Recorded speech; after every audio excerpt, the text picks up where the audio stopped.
Bueno, bagoaz hurrengo bideorekin.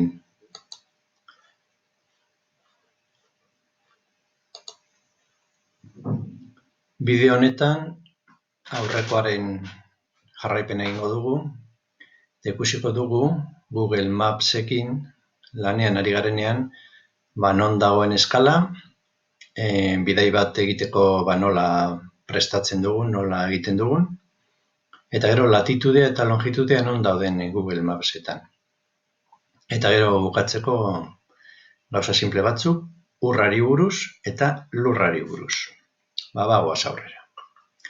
Lehenengo eta behin, sartzen gara Google Mapsen, eta lehen gauza esaten genuena zen eskala. Eskala aurreko bideoan ikusi dugu zer den, baina hemen ikusteko non dagoen, daukagu behan, eskuin aldean, beti. Fijatzen bazarete, hemen dago marratxu bat, kasu honetan, hemen dikorra doan gutxi gora bera, eta hemen esaten du 200 metro direla. Hori izango litzateke, ni besterik gabe. Bidezka bat egiten badut neurri horretan gutxi gora bera, horraino 200 metro ibilinaz. Beste hainbeste egiten badut, gutxi gora bera, beste 200 metro. Orduan, ideia bat egiteko neurriak toki batetik bestera nola diren.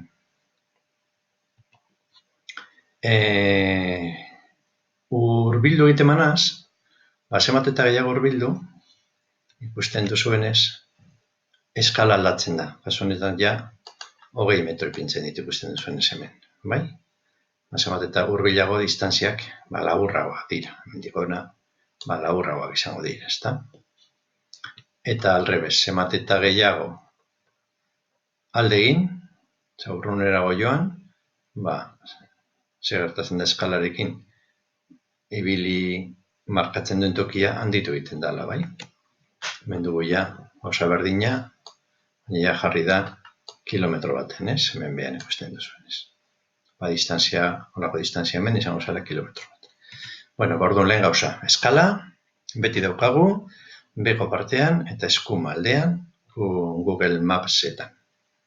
Goazen bideitxo bat egitera, goaz Sevillara, nik idazten dut Sevilla, aukeratzen dut hiriburua, eramaten hau Sevillara. Eta nik ona, nahi badu Sevillara joan, adibidez Erandiotik, bene ematen diote joan, esango di nondik nahi duzu joan, esaten diot Erandio, aukeratzen dut Erandio Bizkaikoa, eta hemen dugu bidea.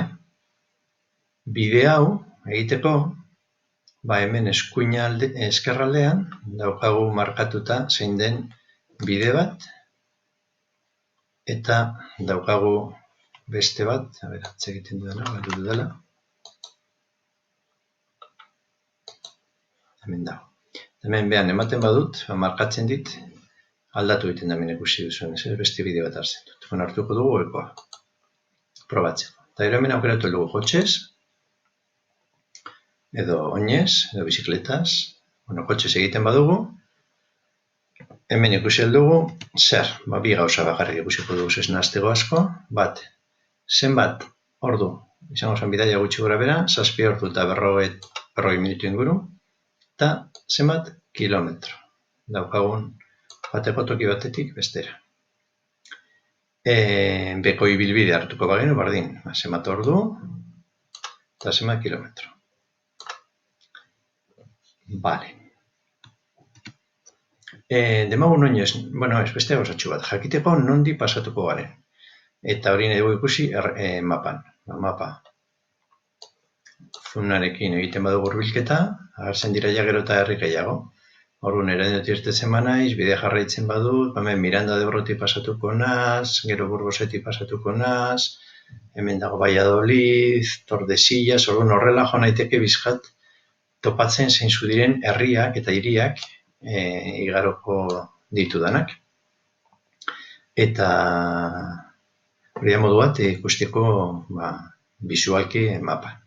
Bale?